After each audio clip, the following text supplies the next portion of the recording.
c'est la première fois que je vais faire une visite personnellement à quelqu'un. J'étais déjà venue au début de l'année lors d'une manifestation de soutien à un jeune homme enfermé. Et non, aujourd'hui va être ma première visite en centre de rétention. Et donc ce jeune homme, vous savez quoi de son... Vous savez quoi de sa vie, de son parcours?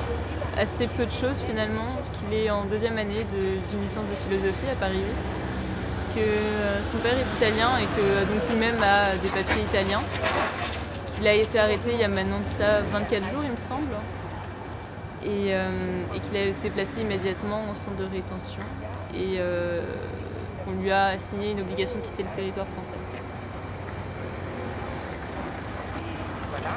Et vous pensez quoi de ces situations, de sa situation?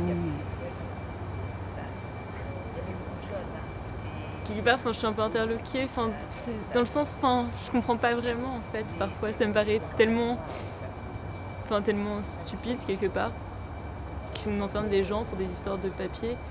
Surtout quand on sait parfois, c'est pas forcément le cas de tous les gens qui viennent sans papier, mais beaucoup quittent leur pays parce qu'il y a des conditions qui sont très mauvaises, très précaires. Et quand bien même, on devrait avoir le droit de circuler librement entre les frontières.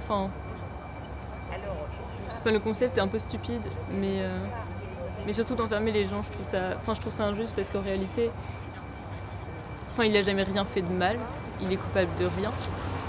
Juste d'être là, mais il dérange pas.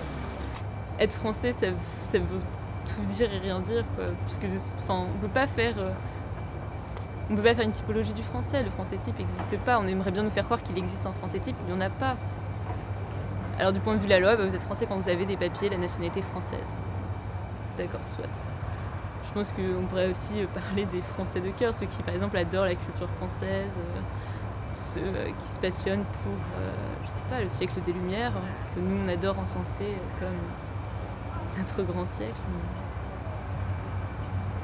Je sais pas, être français ou être étranger, c'est juste une question d'où est-ce qu'on est né, quoi. C'est juste un peu la loterie, le hasard, et ça donne lieu à finalement des conséquences assez lourdes, quoi.